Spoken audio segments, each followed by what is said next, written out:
$60-ish, depending on what your needs are. But this is a little alarm device that really can save a lot of lives if you're working with somebody that's a high risk of falls. Maybe it's your own loved one. And then lastly, or not almost lastly, this little device,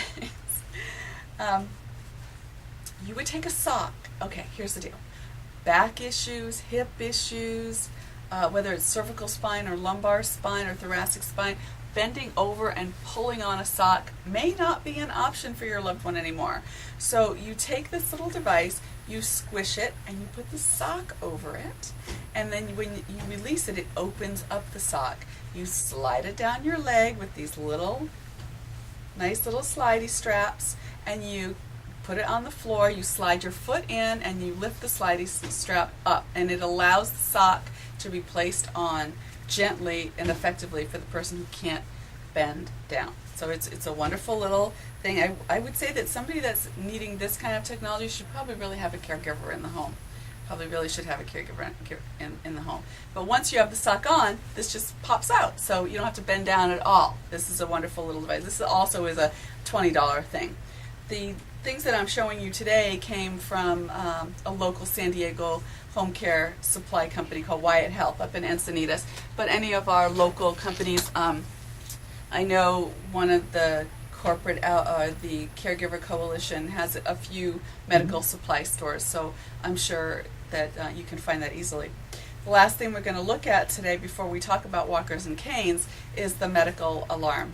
This comes in lots of different types. This is one button. They're all waterproof, although you always want to ask. I'll show up here too on this other camera that we have. When you press this button, it sends a signal to this box that looks kind of like an alarm clock. That alarm clock then seizes the phone line, contacts a monitoring center, and it turns into a two-way speaker. Usually. There's a couple of different kinds of these. One of them is where you get a live operator that can send neighbor, police, fire, paramedics, family members, depending on the situation, because they're able to communicate. If the subscriber, the person experiencing the emergency, is unable to speak, they usually err on the side of paramedics, unless it's a hospice client, in which case we would contact hospice for them. The other kind of device that's similar to this one with the same kind of button is an auto dialer, and you can get those at pretty much any Radio Shack anymore, and some of the medical supply stores as well. And what they will do is you program in a number of phone numbers. So it doesn't matter if it's a cell phone number that you're programming in, and then the person presses their button, they need help, the unit will auto dial these numbers until someone answers, and then a recorded message will play. Mrs. Jones at 325 Main Street needs help. So you don't want to program in somebody's phone number who doesn't know that they might be getting one of these calls. That's really important, because they'll be like, well, what's that? They just might hang up. But if no call is answered, it goes through the series 2 or 3 times, I believe, then it defaults on 911. So, you know, there's pros and cons of all those things. That's a very inexpensive way to go. This one is from ResponseLink of San Diego. That's my company. But really, if you look online under Medical Alert, San Diego, you'll find a number of quality companies that can assist you with this.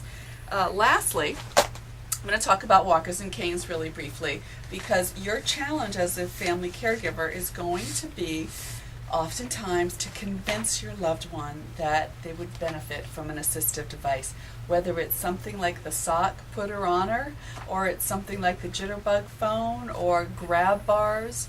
It's important to communicate the importance of those things, but in addition to that, you don't want to overwhelm your loved one. Oh, Mom, I went and I saw all these wonderful devices, and I'm going to get you these, and I'm going to put in the grab bar and add the ramp and change your bedclothes and make you all say, it's too much and it's overwhelming.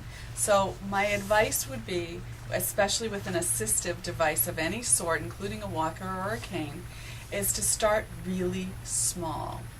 And the way you're going to know how to start is to actually do a little mini assessment. I would recommend the next time you visit your loved one, even if it's today after work, to look around the house and observe your loved one's behavior and see what little device might give them some peace of mind or some comfort, and start with that one thing. because if they get success in that one thing, then they're going to say, hey, that little reacher that you got me was really great. I wonder, is there something else? Well, then that's a perfect opportunity to bring in maybe a second piece. But if you push it on the person all at once, they're going to push it away. So really start with something that's doable. If it ain't broke, don't fix it. But do be proactive. That's my advice for everyone today in regards to introducing any kind of assistive technology. So I really appreciate your time today. I don't know if we have any questions. I can't really tell from looking, but I know there are people out there watching us, and I would encourage you to look at the website and the Caregiver, San Diego Caregiver Coalition.org to look at events that we have for the Caregiver Coalition. And if you work for an HR, human resource department for any company in San Diego, I encourage you to contact the Caregiver Coalition Corporate Outreach Subcommittee, which is CCHR Outreach, that's CCHR Outreach at yahoo.com, and we'll contact you to do a program for your working caregivers so that increase productivity, decrease the stress level of your workers. So I thank you very much for tuning in today, and hopefully we were some help for you. Awesome and terrific. Thank you. And indeed, Joanne, that was terrific. The sock putter honor is something I imagine Ben Franklin wished he would have invented, along with all the other things that He'll he's have to done. settle for electricity. Oh well. Yeah, doggone it. Yeah.